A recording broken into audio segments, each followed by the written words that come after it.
Wow, good morning and welcome to this edition of Dialogue Box. It's been an interesting journey talking about how we can make our nation better. And we know that wherever you are on a path to contribute your own quota to nation building.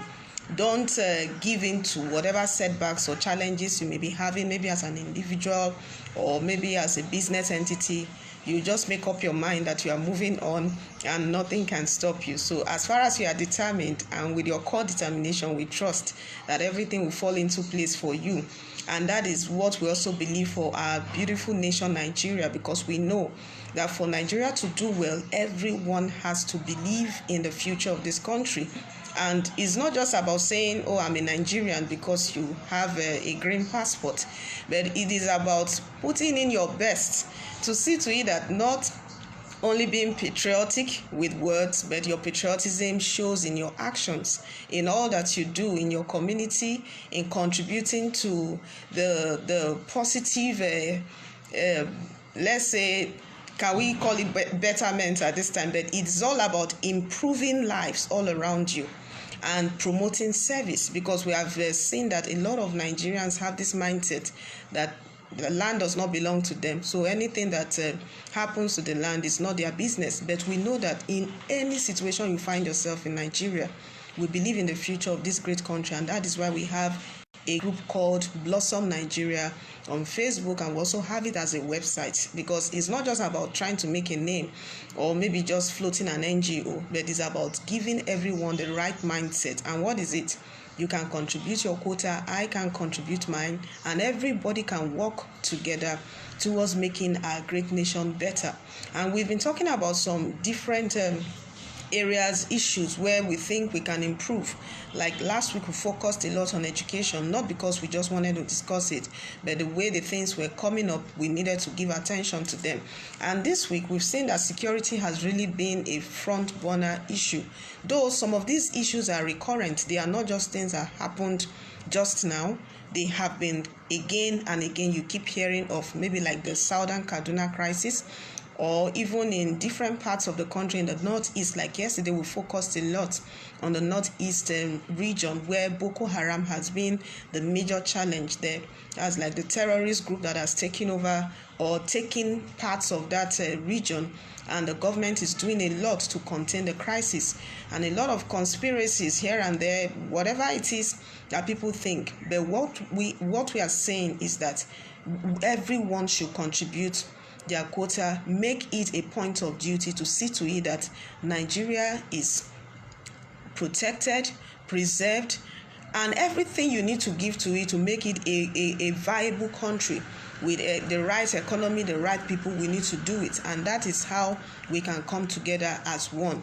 Don't forget that even the funny scenario of the United States, where some years back was like a no man's land, has become a land of several entities coming together to form one great nation called the United States. And for us, that is the same thing that we're going to do here in Nigeria. Whether you are from the north or from the east, from the west, from the south, from the wherever you came from in this Nigeria, as far as you have become a part of this great nation, you are the one to make the land better. Nobody else will do it for you. So if you are waiting for somebody to come from Israel or China to improve Nigeria for you, the much they can do is to maybe lend their support. Like we also took time to talk about loans, how the country has taken a lot of foreign loans, and right now they are even having issues in trying to pay back some of those loans, and some of them have extended to as far as 20 years from now.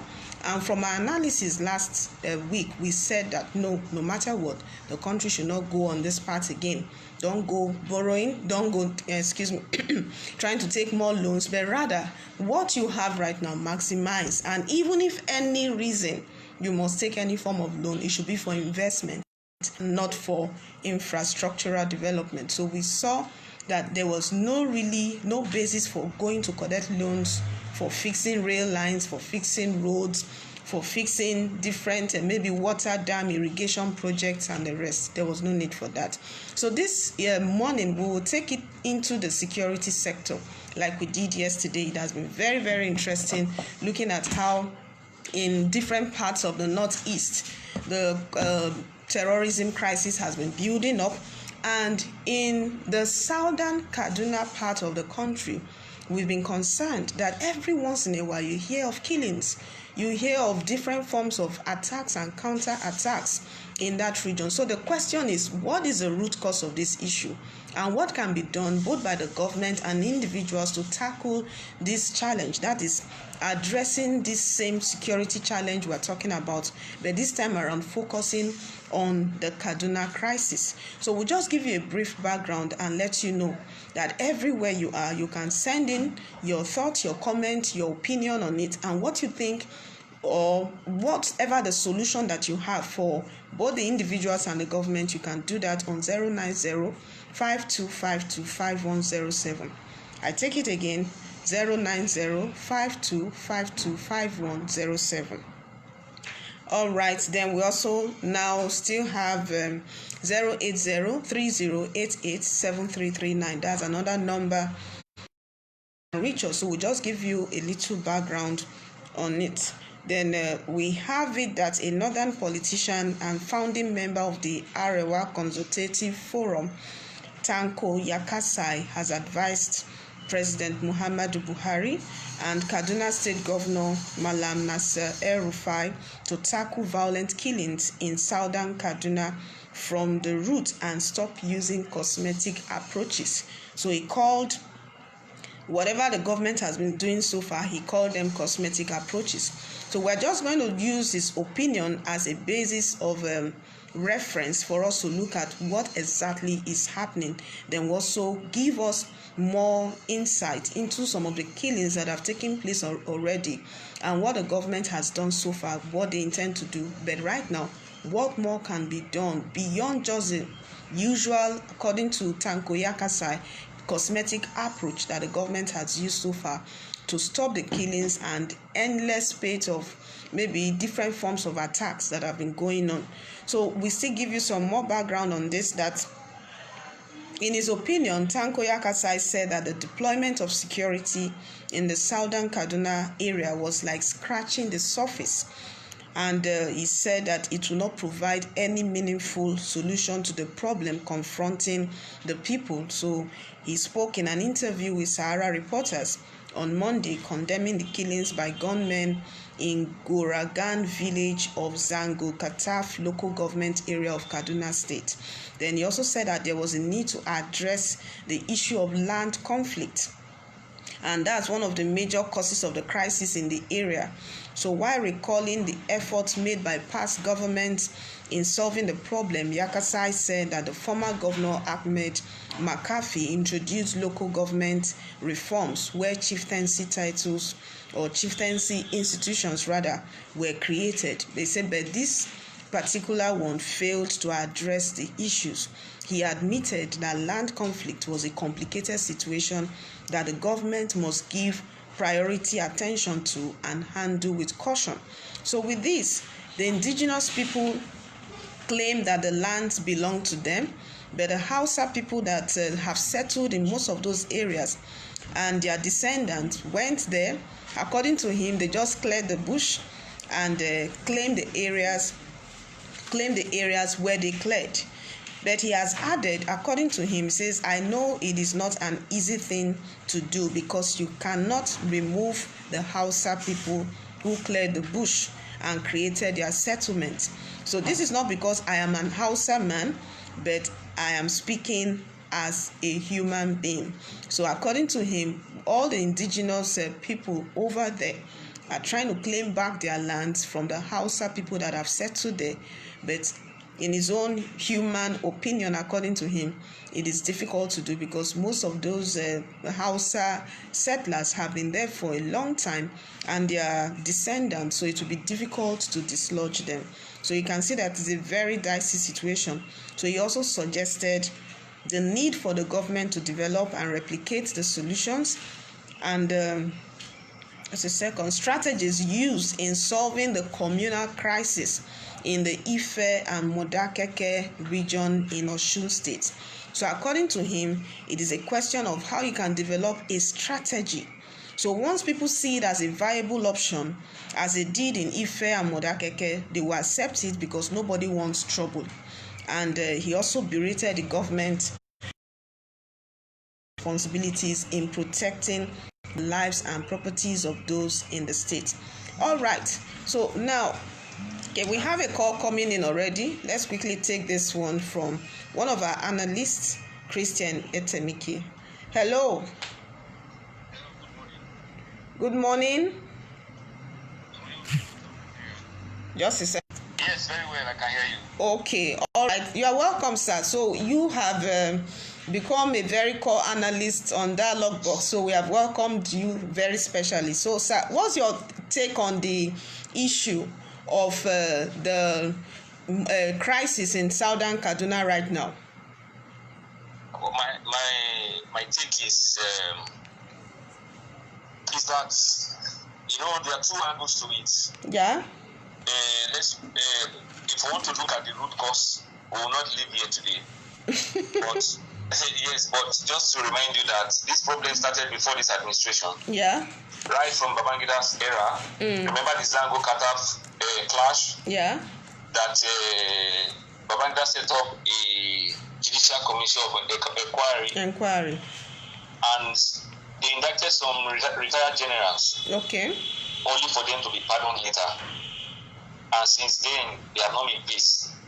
Let's ask the government, where is the white paper from the commission? Okay. They should produce the white paper.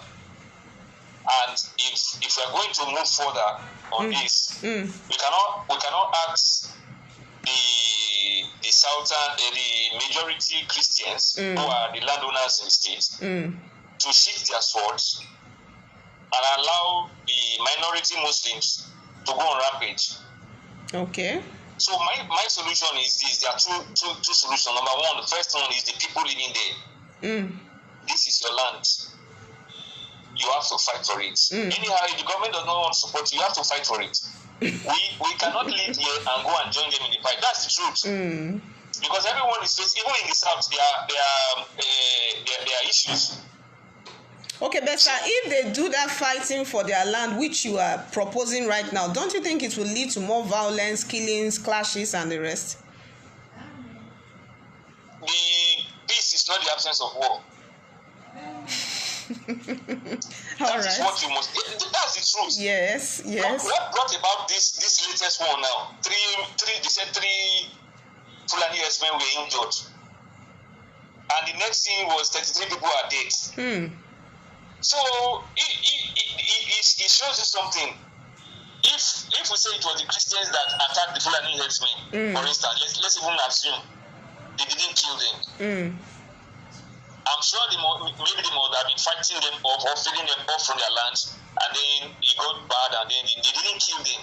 Okay, so in other words, it's not just about land. Even religion has become a major issue too. Of course, it's an underlying thing. Okay. In the Muslim religion, it's an underlying thing. Killing is normal. It's not. Although some Muslims will say no, it's not so. But this is the problem we have all over the world. A particular religion wants to eliminate everybody, or they want to force everybody to accept their religion.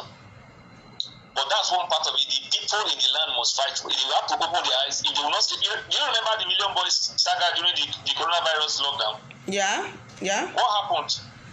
I saw your husband's your husband's picture when you were doing vigilante. Everybody must stand up until the problem is sorted out. You don't need to sleep. This is your land, except you have alternative. Okay, now. And then secondly, the government. Okay. The government will have to stop their cosmetic approach. Okay. It's time to arrest and prosecute the perpetrators. Okay. Openly. This ungodly and heinous crime must stop. The government is government that has police. It's government that has the military. And the way it is, these people have more superior arms than the owners of the land. So the government must wait in. If you travel from Lagos to Benin, you think that Nigeria is at war. Why did you say so? Because because of the military checkpoints, because of the police checkpoints, you will meet up to 50 between Lagos and Benin. Yeah. So if that is the case in a place that is peaceful, what do you expect the government to do? In a conflict area. In a place that in a conflict place, they should be stationed there. Go and build a camp there. Go and build. They have to go there. All these military men you see on the road here, they are Muslim. They are from the north. They should go back to their place and protect it. And protect their territories. Yes. Okay.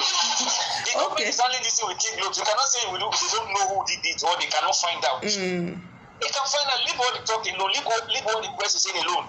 Go into the bush. Go and build a camp. Build a station in these places. And you know what will happen? That the people will fend off because they won't come. The military were not trained to be in the barracks. They were trained for war. They were trained for this thing. This is what they signed for. Okay, so now with this kind of advice you are giving that military men from the north should go back and protect their territories. So that means, in other words, government has not done enough to deploy the military personnel to those areas. They haven't done. They didn't. There is no news that say that there's a station, the military camp or military base in these places. No, there's no news that has reported that. And I'm not categorically saying that the northern, because you can serve anywhere in your country, but you know, I don't know if it was on Blossom that they reported the apathy, people are resigning from the force, that they are not, no inspiration, no motivation to continue and all that. And some people are posted from the south to the north, they don't want to go, and before you know it, they are going off. Okay. The government should take action. The government is government that can take action. There's no private police. The people are themselves the private police, but that is one layer of protection. The government must build the base there. Okay. It's very easy. It's a military solution. It's an armed struggle. It's not a quarrel. It's not a peaceful quarrel. This one has gone beyond normal quarrel. The government should move in station. You know what Obasanjo did? Didn't you remember? He just went and solved the problem. Okay, now as it is, we have a very strong. You've given us a very do more station armed personnel around there, and really quell the crisis. But now tackling the issue from the root, even though they can quell the conflict and stop all the violence right now, some of those ongoing contention will still be there. So, what more do you think the government should do, or even the community leaders, to stop the tension or reduce the tension to a manageable extent? Yeah, I think that it's education on both sides. Okay. Generally speaking, and I'm not being biased. Okay. Generally speaking, the Christians are calm, they are quiet. So everybody should speak to themselves. Okay. There are tensions in every place. There are tensions in every area. There are agitations everywhere. Okay.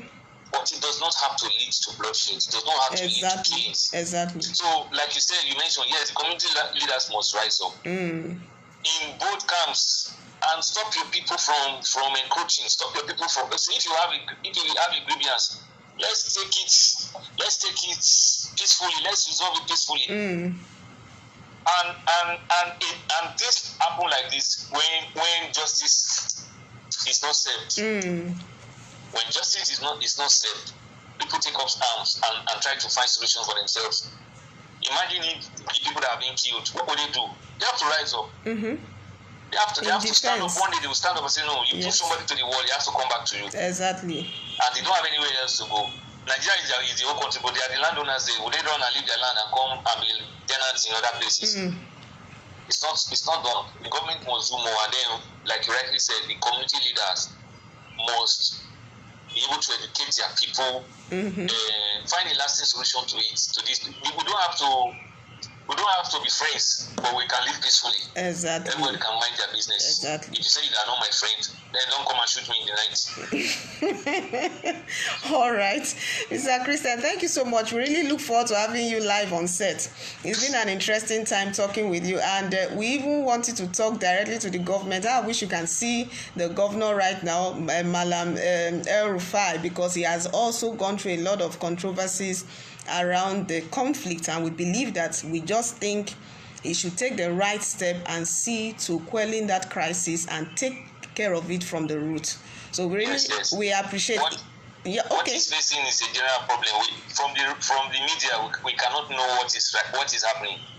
Is the security the first man in the state? So if anybody is going to know the truth, anybody going to find out honestly, is the one. He's the chief security officer of the state. Exactly. And he's educated, he's learned. He has all the expertise, exposure and everything. Yes, in this area, so he should do the needful. Okay, all right. He should not only fight another fight. You know, the other fight that is always involved with. Let's not mention it. He should face this one.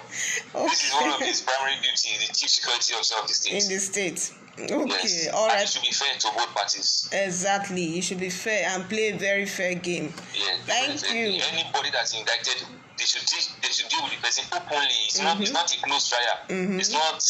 And the white paper that was published by the Judicial Commission of Inquiry, they should bring it out. Okay. They should bring it out because everybody is waiting for it. And they need to know. Yes, they need to know. All right. Thank you so much, Mr. Christian. We appreciate talking with you. It's always a nice one, and we look forward to hearing from you again. All right. Thank you for giving me the platform. All right. Bye. Okay, so that was Mr. Christian Etemike. He's one of our analysts, and he has given us a very sound what he thinks about the Southern Kaduna crisis, what is happening right now. So he believes that beyond just, according to him, paying lip service to it by the government should do much more. So instead of deploying military personnel in different checkpoints around southern areas, like he mentioned, traveling from Lagos to Benin and all the checkpoints you find on the road, but most of those personnel can be more effectively utilized if they are in their regions where they are helping to quell some of these conflicts. So he believes that most of them should be deployed back to those areas so that they can help contain the crisis, because even as at July, we have several cases of different violence and deaths, counter killings and the rest that has been going on, and is even leading to several forms of criminal activities. So we need a lot, let's call it almost like a state of emergency, but then for now it might not be a state of emergency in that full military term, but at least it can get to that point where the government will have to deploy everything possible to see to it that this Southern Kaduna conflict ends. Because we also had a similar case in Jos. There was a time Jos was always born in one conflict or the other. Even in Ife, Modakeke, we still had a lot of it there over land, but that was more of land dispute.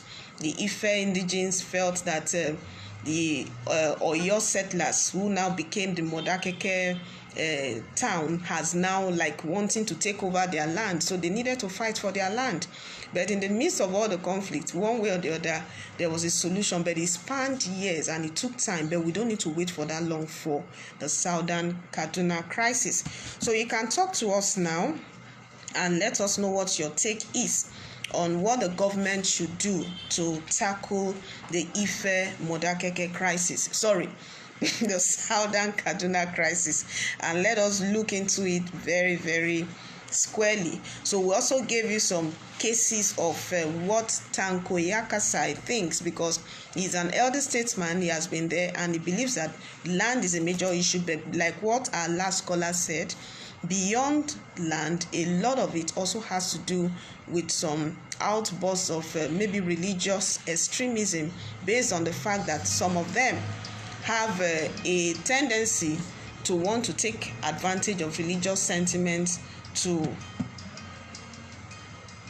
prove the fact that they are the landowners. So let's quickly take this call. Hello?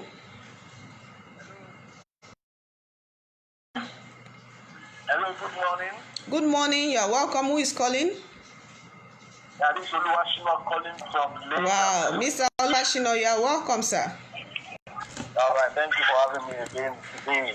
All right, so now what is, you've been following the Southern Kaduna crisis and we need a very, very permanent solution to it, sir. So what's your take on it? This issue we're talking about is okay. Hello? Hello? No, we can't hear you. Okay, I think the line is not clear enough and we'll need to still get him to call back.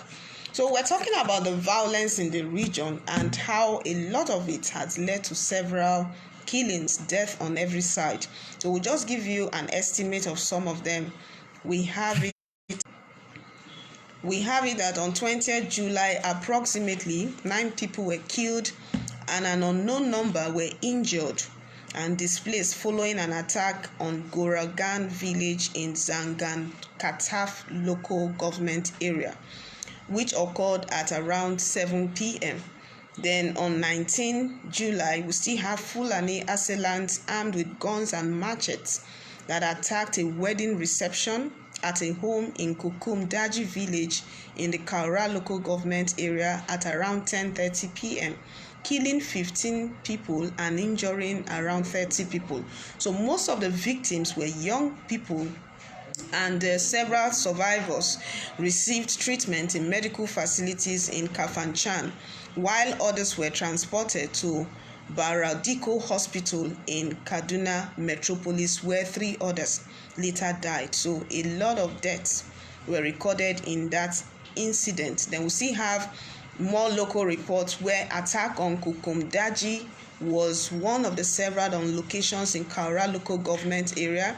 We have it in Kagaro, Manchok, Malugum were also attacked. However, there is no accurate information on the number of casualties in some of these communities. Then prior to these attacks, on 20th June, the Kaura Youth Coalition and National Association of Takad Youths issued a press statement warning of the presence of 600 heavily armed militiamen in the Zagan Hills. So although the Kaduna state government sent soldiers to search parts of the area, both the Commissioner of Internal Security, okay, we'll take this call now, we'll continue. Hello. Yeah, I think it's a bit. Hello, sir. I'm getting it. Okay, I can hear you now. Okay, we can hear you now. Okay, I can hear you. Okay. So I was saying that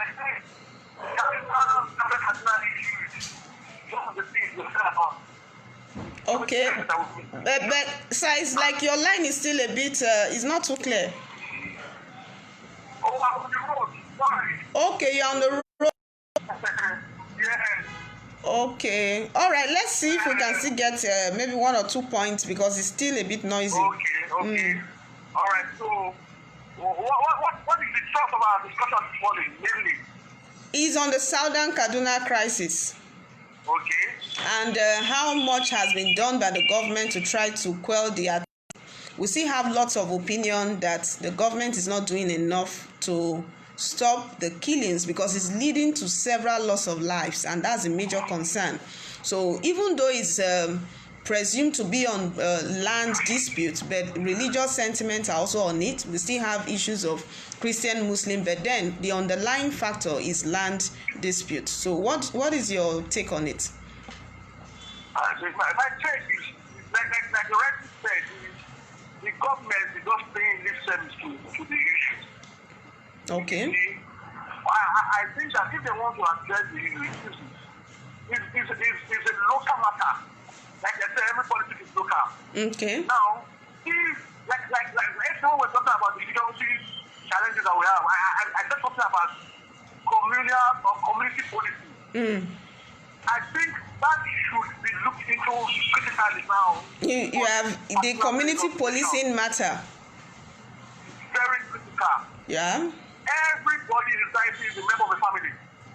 Okay. You see my point? There's nobody that is inside that is not a member of a particular family. Okay. When there is community policing, we will know, we'll be able to say, okay, these are the people that are perpetrating this crime, this problem, and they can be arrested and prosecuted.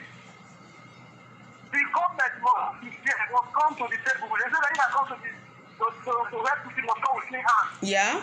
The government must be there and stop politicizing the problem. There are a lot of politics about this Southern Kaduna issue. They have to be there and look at communal policing. Because there's communal policing, every individual, they are not keepers. So maybe they can fix out the it's not goals like somebody said yesterday. The Boko Haram, the perpetrator of these people are not goals. They are human beings like you and I. And they are not. Somebody is hiding them. But when we consider communal policing, it should be history. So that somebody closer to them knows them now. Okay. So that they can, and that's why we have the problem. That's what I'm saying. Yeah. So the point is that you think that when community policing is effectively, the structure is put in place and the government puts in the necessary resources, it will help take care of the challenge. Hello? Okay. We've gotten your point, sir. I think we can work with this. Thank you so much, sir. All right. Okay. So the noise is a bit much, but at least we got part of what he said. Community policing, that he believes that everybody is a member of a family. And when you get these ones to form the security apparatus for their communities, it will also help those communities to kind of avoid some of these unnecessary clashes and see to it that every property is preserved. So he's thinking that government should give more attention to community policing. All right, so that's another point. We have Mr. Christian has already told us more of the military personnel that are on the southern axis on the roads, and the rest should be deployed back, and also kind of a reorientation should be given to those who are in those areas, that every disagreement or quarrel does not have to lead to killings, so that they will understand that it's not just about killing or counter killings, but everybody should know that it's beyond that. So that's from Mr. Christian. Then and our second analyst, Mr. Isaac, thinks that it is all about community policing, that if you bring in community policing, the challenge is half solved, and the next thing is just to look at the root cause and address it from there. All right, so let's quickly take one or two comments before from Savion Lucas say, nice points, Mr. Christian. Then Yeshua then say, these or those guys shouting Black Lives Matters. Now it is not happening in the US. You guys are not talking, so we wonder what Yeshua Ibn is referring to with this.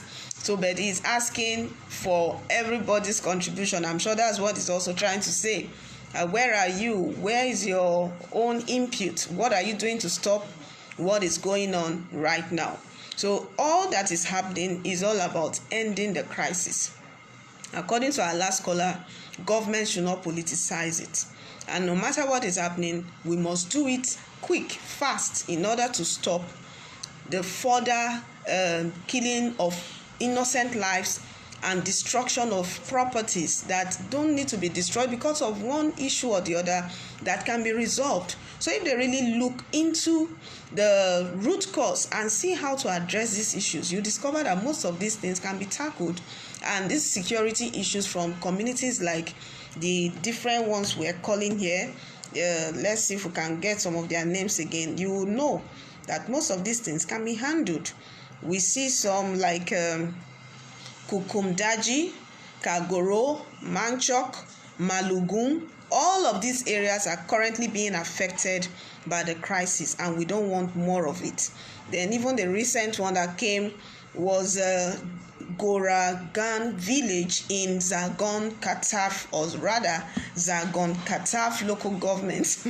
So you need to also understand the dynamics of pronouncing some of these wonderful names. So these are things that are very, very strong in these communities, and the government cannot pretend that they don't know what is happening. So what more can they do? Community policing, yes. A reorientation for the people, yes. And how they can also get them to know that loss of lives and properties is not the way to go. So with that reorientation, they can help in reducing to a very large extent the killings that are currently going on. Then the armed personnel that should be deployed to those areas, according to one of our callers too, is also a major point that can be considered. All right, we just have a call here. Let's take this. Hello, sir. Hello, good morning. Good morning. This is one of our analysts, Mr. Abana. So you are welcome to Dialogue Box on Blossom Nigeria.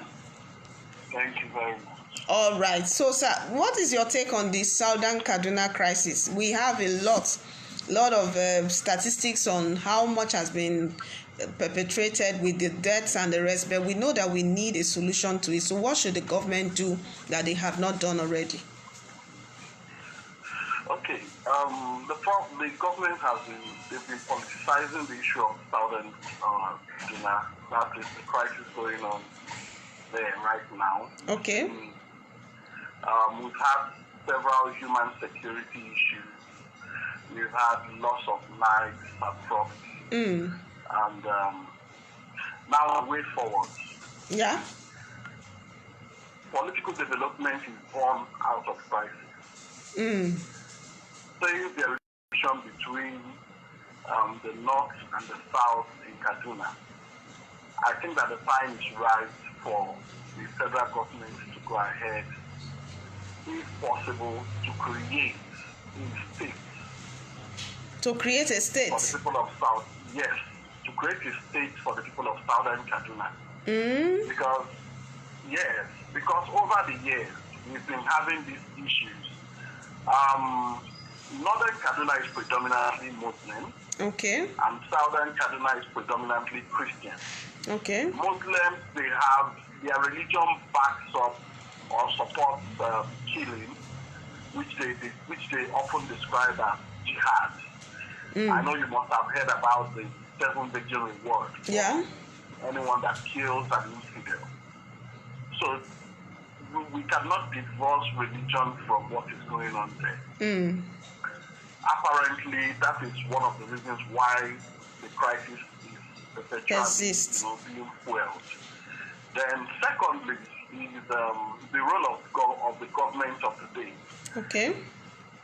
Governor Nasiru El-Rufai is the governor of Kaduna State, and as the governor of the state, he is the chief security officer of the state. He gets all the security.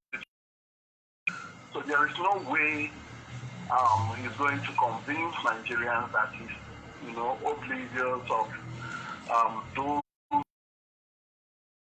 evil against the people of Southern Kaduna.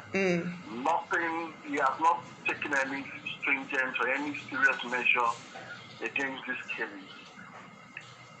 Then the people, how many people have been caught by the Kaduna state government? How many have been prosecuted? If any has been charged to court, why is it in secrecy, and so on. So I feel that the governor and then the elders in Kaduna are complicit in what is going on there. If they want to stop it, they will stop it. But they are playing religious politics. That's the truth, and that is the bottom line. I heard some time ago, El-Rufai made the people of Southern Kaduna to submit all their arms and ammunition, which they were using to protect themselves. So after the disarmament, it is expected that the government is supposed to provide protection for these people. Yeah. Sadly, after disarming them, we are now seeing these northern Kaduna indigents striking, carrying out heinous crime against the people of the south. Like I always say, religion it has a religious undertone. If I were the leaders in Southern Kaduna, I will tell my people to protect themselves, even if it means for the wealthy in the community to procure arms and set up their own vigilante or security outfit to protect themselves. Look at what happened in the Southwest. Over here in the Southwest, we had bandits, Fulani headsmen killing people. They now killed the daughter of a prominent Yoruba elder statesman, Papa Soranti. After that killing, the leaders of the Southwest came together and formed the Amoteku security outfit. Ever since the security outfit was formed, all those bandits took off. Most of them are now towards the Delta and southeastern parts of the country. So if the people of Southern Kaduna should set up a private security outfit. That's what one of our last caller just said is all about community policing. Yes, I believe it will work. It will help to stem the tide of the killing, at the interim. Okay. Yes, but for a long-term solution, for long-term stability in Southern Kaduna, I think that the appropriate thing for the federal government to do is to create a state for them. Okay. That is my take. All right. Thank you so much, Mr. Godwin. That's a very sound... Nnamdi. Sorry, I keep calling you Mr. Godwin, our analyst. Mr. Nnamdi Abana. Thank you so much. We also look forward to having you live on set. And we achieve that very soon. So thank you so much. And according to you, you have already made a very strong point that a state should be created for the people of Southern Kaduna. And that will also go a long way to reduce the current conflict and crisis, and if possible, eradicate it. So that's a very strong one. Thank you so much, sir. We appreciate. You're welcome. All right. So, men, we have a very strong, some very strong solutions that have come to us that the government has to really pay attention to. Community policing is a very key one that, as a short-term solution, the government must look into this. Very, very key. So if government is really sincere about the crisis, we believe that the Kaduna State Governor, Mallam Nasiru El-Rufai, should do a lot in achieving or forming a community policing unit that can help in quelling the crisis in that region. Then we also have it that armed personnel, more of them should move to that region to help quell any form of uprising that seems to want to come up. And like our last caller said, the governor should be more sincere about helping to solve this political crisis. So when you ask a sect to disarm, it should also be the other way, and the government should also do much more to send the right personnel to such areas, operatives, to take care of those that you have disarmed, because a lot of them maybe were armed because of self-defense. But whatever led to it, it is good that they were disarmed, but then the government should do a lot more to step up the means and the measure to protect these people and preserve their lives and properties. So we have a lot more to discuss, but because of time, we may not go much more than this. So we'll still continue on some areas that we need to work on, talking our nation in the right direction. So we thank you so much for joining us this morning. We also appreciate those that called in, and like we have said, these were not just passerby callers. They are our analysts, and really appreciate them. Mr. Nnamdi Abana, Mr. Isaac, Mr. Christian Etemike, we really appreciate your calling in, and we look forward to having you live on set. So we have you tomorrow, and tomorrow when we talk, we will look into an aspect where every one of us, like I always say, you must contribute your quota to nation building. So have a wonderful day, and don't forget that I'm Blossom and I believe in the Nigerian dream. Thank you so much.